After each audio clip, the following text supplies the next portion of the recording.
So Liz, you fought for the last time in April, but since then you fought in a grappling match in Japan. How did that help you get ready for this title fight against Valentina? In a lot of ways, it didn't help at all. Other than just having another experience of traveling internationally again to compete, that's really the most I took out of it, and just having another opportunity to make sure that the rust stays off. I like to stay as active as possible, and I'm always looking for opportunities, whether it's competing in MMA or competing in grappling. And that was just another opportunity to fight internationally and just have more experience under my belt. Did you do any specific training for that grappling match, or just kept training for your MMA fights and just went there and compete? Pretty much just mostly focused on just the biggest things that I competed for and helped for that was just some of the rule sets were a lot different than I'm used to in grappling matches. I'm used to a lot more EBI rules and submission-only rules, so the quintet format is completely different. So I just had to prepare differently and make sure that in my training sessions that I wasn't doing some of the moves that are illegal with some submissions that they didn't allow. You were matched up to fight Roxanne, but you were then moved to this title fight. What are the main difference in their styles that you had to adjust in training? They're not even similar at all. I like to say, I think it's a lot easier to say what isn't different. I mean, they're two different fighters. No, Roxanne is just more unorthodox, and it's very hard to read her striking. It's not very technical, whereas Valentina is much more technical. She's a Muay Thai fighter. Roxanne is orthodox. Valentina is a southpaw. Roxanne is focused years just strictly on jiu-jitsu and on grappling, and that's where she feels the most comfortable, whereas Valentina is about anti-wrestling and judo. So they're very different opponents, and preparing for them is completely different. Was it a big struggle to go from one style to another, or was it just like something you're used to already? No, it was very easy. I mean, my first time fighting her, I was supposed to fight her sister, showed up a few days before the fight, and it actually turned out to be Valentina when I was contracted for her.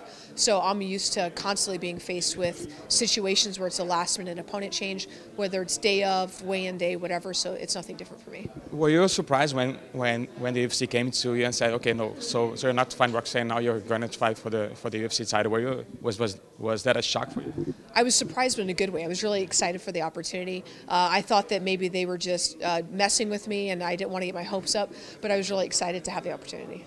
Why do you think the UFC did that? Do you think that's the fact that you hold a win over her in the past, that they needed a main event for this card in Uruguay? Why do you think they came to you to this fight? I think it was a few things. I think is that I've probably been one of the most vocal fighters about saying that I'll fight her, and I don't care if it's on a last-minute fight, that I just want the belt. I don't care who the opponent is. So I think because I was so vocal and willing to take a fight on such a short notice, that they knew that they could count on me to come through and be professional, to make weight, to show up and to be ready for the fight. And you can't always count on other fighters. Some fighters, after a fight, they take a break and they need preparation for it. I was already in fight camp, so they knew it would just be an easy transition.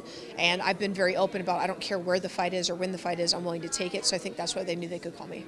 Speaking of that first fight in 2010, what are your memories of that night? We don't know too much about that fight. We don't have videos of it online or anything at all. What are your memories of that fight, that night you fought her? It's very vague. I was still so new to fighting and new in training that adrenaline took over so much that I'd say for the first few, like the 6 fights of my career, I didn't really remember very much. It was just too much adrenaline. I'd come out of there, didn't even know how I won the fight. So it's still vague. The biggest thing that I remember is that I was contracted to fight her sister. I showed up, the posters we signed, the contract we signed was for her sister, not for her. And I get there and look at the poster, I'm like, wait, that's the one that has like 10 years experience, that's been doing it, and my coach, just them telling me that, don't worry, we'll compensate you a few $100 to make up for it if you're willing to fight her. We took the fight, and I was able to cut her with an up kick that wouldn't stop bleeding, that ended up stopping the fight. How much did you get paid for that fight? A few $100s.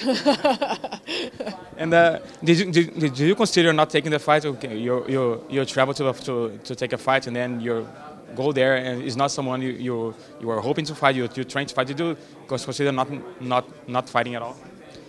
No, it wasn't a consideration for me. My coach wanted to be a lot more intelligent about it because, of course, when you prepare for all that time and you've done all that preparation with the focus of something, there's a reason he wasn't prepared to fight her yet, is because she had years of experience and I had a few months of training. You know, I shouldn't have been at that point fighting her. So I knew he would make the right call. But for me, it's like I did all this work. I don't care who I fight, when it is. I just want to fight. That's what I'm here to do. I'm a fighter. So for me, it didn't matter. But for my coach, he was willing to wade through everything and make sure it was an intelligent decision. 9 years later, does this matter that you have a win over her? No, it doesn't matter at all. You know, like I said, because I was so green then, so new to fighting, so inexperienced, that win, and it was in a different weight class as well. This to me is a clean slate and starting now. It's a different fight now. It's a different world now. You're both in the UFC fighting for a major title. Does it bother you that she's a 10-1 favorite against you? No, I love being the underdog. For every fight, that means that climb to the top is that much better, that much sweeter. How do you see this rematch going? I see my hands in the air and the belt around my waist. Her sister now is in this division as well. She just won last week. Do you kind of like this idea of maybe coming here, taking her belts, and then later finally fighting her? You know what? Whoever they want to put in front of me, I'm willing to face them. I've always said that you just put somebody in front of me. I want to fight. I'm a fighter. I don't care who it is. You also have a win over another UFC champion, Jessica Andrade, when you both fought at bantamweight.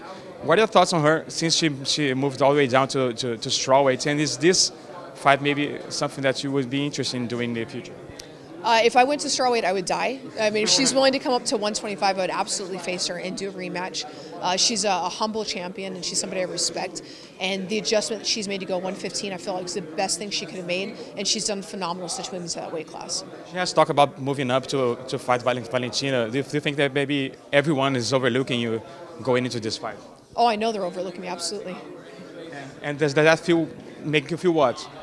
I'm used to being the underdog. I mean, I fought in other countries where the entire stadium is cheering for my opponent, and it just makes me much more aggressive and really want to hurt them for those cheers. So I hope that everybody is downplaying what I'm going to go in there and do and is counting me out so that I can show them wrong.